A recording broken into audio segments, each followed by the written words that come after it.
Hello, welcome back to LIVENODING. In this episode, I will be using Spreadshot nodes to make something that looks like a flower ring or something. So let's get started. So I will be using just a couple of nodes. The main one is actually just a circle and extrude edges. So let's do that. Extrude. So these two nodes should be pretty easy. We just connect the two. So we should get, it's still a circle. Let me unplug the face. So we started with circle with vertices and edges, plug into extrude. Normally you probably want to extrude in X or in Y on the Z axis and you get something like a cylinder. In this case, we don't really want that. We're gonna extrude it with scale. Okay, so this is the interesting part. So let's see. So with the scale, the Z actually does not matter in this case. I'm just gonna work in X or in the Y axis. So let's save this very quickly. Circle, extrude.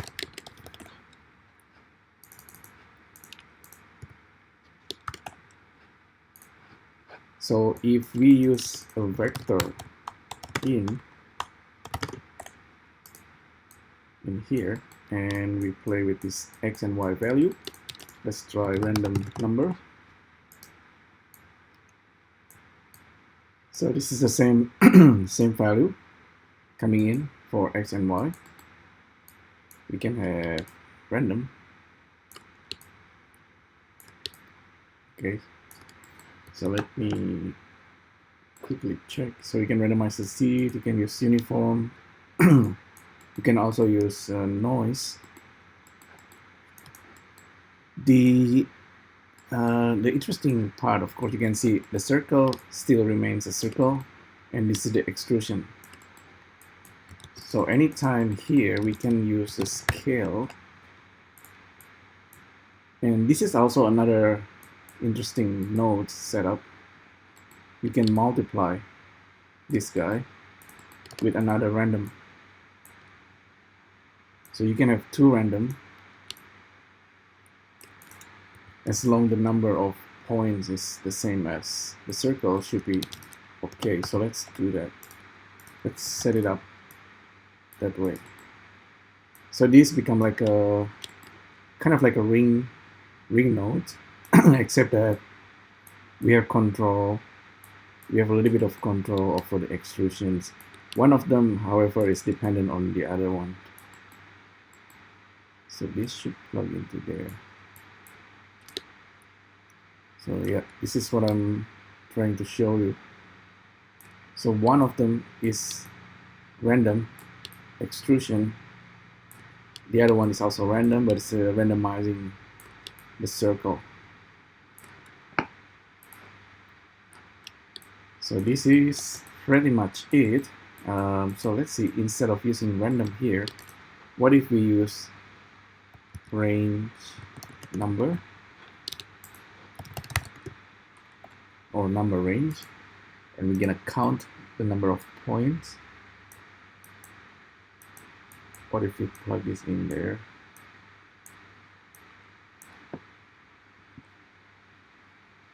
We have like a spiral.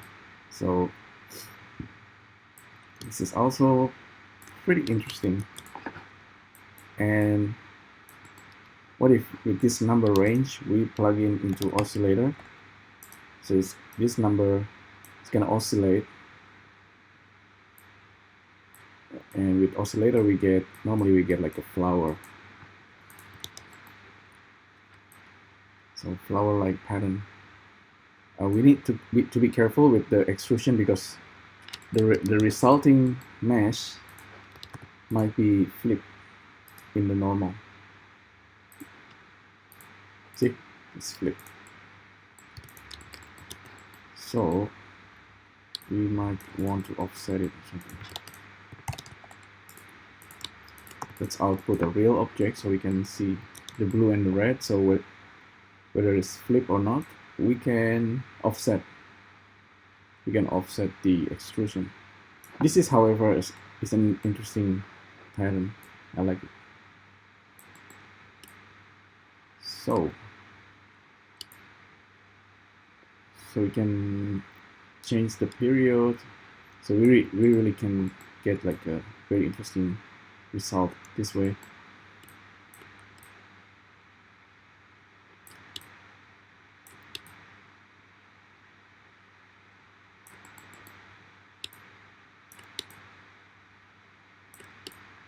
So we can animate it this way.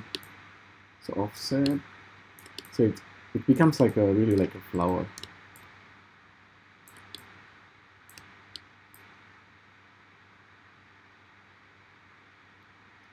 There must be like a good way to so that we can control the petal of the flower. So look at this period. It's basically like 1 divided by something. So a number and math is color math. 1 divided by a number is probably the petal.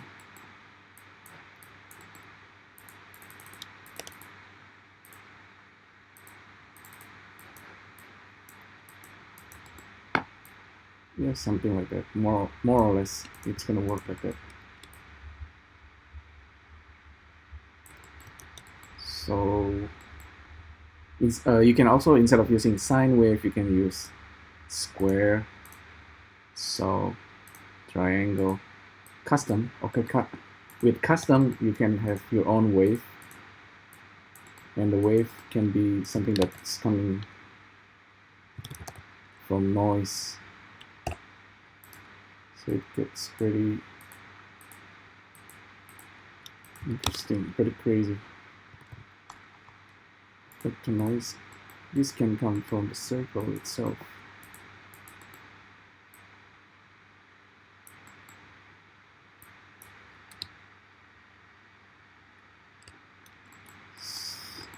So this is where stretch of nodes is pretty sophisticated. It's pretty weird. It's just a circle and extrusion. There's a lot of things can happen in there.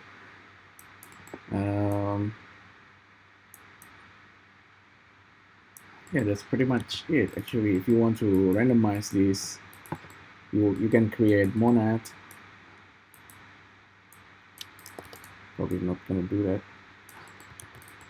Ideally, I think it should be a little bit like cylinder. So cylinder nodes have this cool parallel and meridians profiles, which kind of, believe it or not, you can do similar thing. So this is a cylinder, right? You can flatten the cylinder, change the radius, get rid of the cap, and you have this parallel and meridian profile that you can just plug in.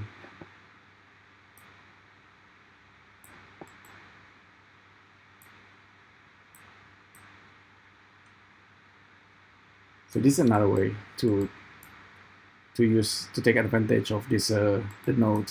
Cylinder is really powerful. Ideally, you can also use it on the ring.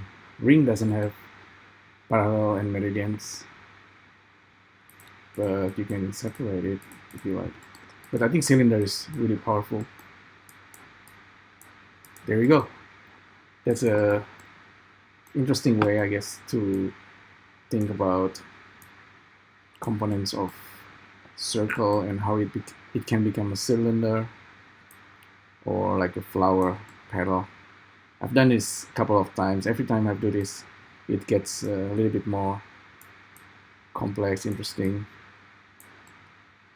All right, so hopefully this is useful for you. Thanks again for tuning in, and I'll see you next time. Thank you. Bye.